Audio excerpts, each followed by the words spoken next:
Hey game developers, I'm Hakim, a Unity game developer. In this video, I'll show you how I simplified one of the most repetitive tasks in my development process.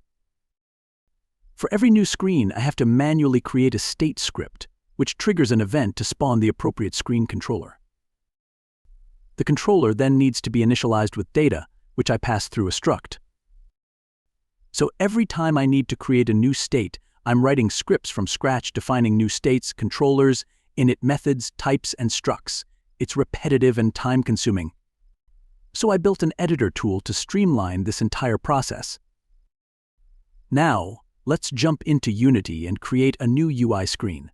I'll start by creating a new image and stretching it to cover the whole screen, making it our background. Next, I'll pull in some prefabs from my library. First, I'll add a title prefab, which will act as the screen's heading and set its text to test screen. Then, I'll add an input field prefab where users can input data, and finally, an action button prefab for interaction. With everything in place, I'll name this GamiObject test screen, and to save this setup for future use, I'll drag it into my prefab folder, making it a reusable prefab. Before we proceed, let's take a look at our GitHub desktop. As you can see, we have 3 changes waiting to be committed: one for creating the new prefab, and another for modifications in the scene menu.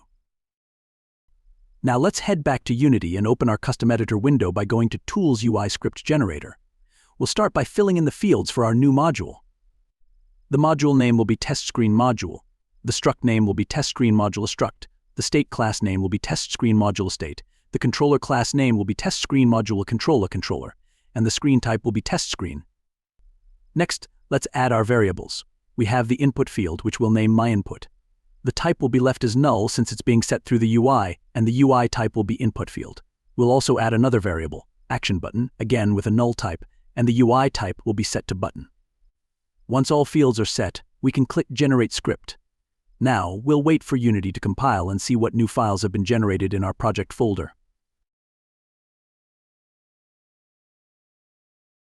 Now, let's jump back to GitHub desktop and check the new files that were generated.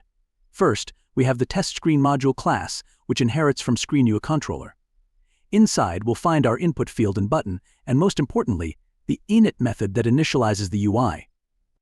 Next, we'll check the TestScreenModuleStruct. Here we have the data to pass, including an action string for the onValue change myInput, and an action for the onClickAction button. These will handle the interaction events for our input field and button. Moving on, we have the TestScreenModuleState, which inherits from state.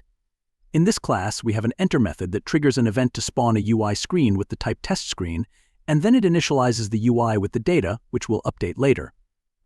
There's also an exit method that triggers the event to destroy the UI screen controller for the same screen type. In our state machine runner, we'll see that the new type TestScreen has been added to the screen as screentype enum, allowing the state machine to recognize this new screen. Finally, we've also added a new virtual init method in the ScreenUIController, which takes TestScreenModuleStruct as a parameter. Let's go back to Unity and create a new state GamiObject. We'll add the TestScreenModuleState component to it and assign the next state to something simple, like the init state, so that we can transition after this. In our home state machine, we'll make the new TestScreenModuleState the init state, so it runs first when we start the game. Next, let's open the TestScreen prefab and add our TestScreenModuleController component to it. Don't forget to also add a canvas group component to control the visibility of the UI. We'll then drag our input field button and canvas group into the corresponding fields in the inspector to connect everything properly. Once everything is set, we'll hit Apply to save the prefab changes. Finally, we'll select our canvas GamiObject, add the new TestScreen type to the list of screen types, and assign our TestScreen prefab to it. This completes the setup, and we're ready to run it.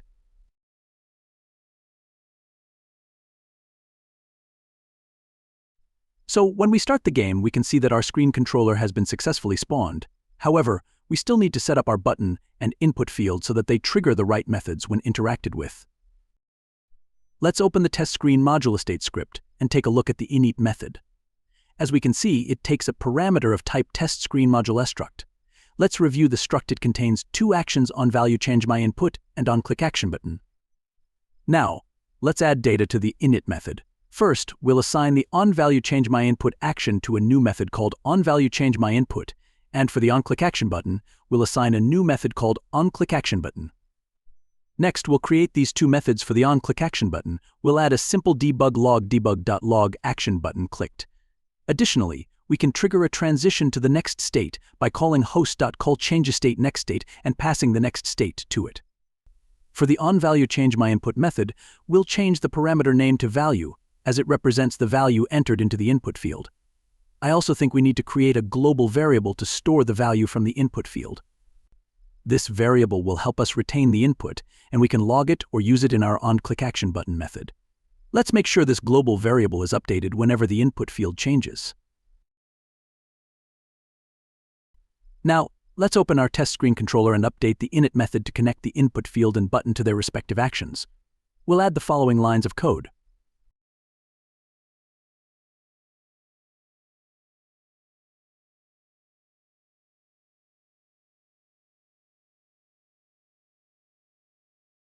Once that's done, we can save the script and return to Unity, and wait for the project to finish compiling. Alright, moment of truth, let's run the game and see what happens. Let's type Hey Hakeem into the input field and click the button.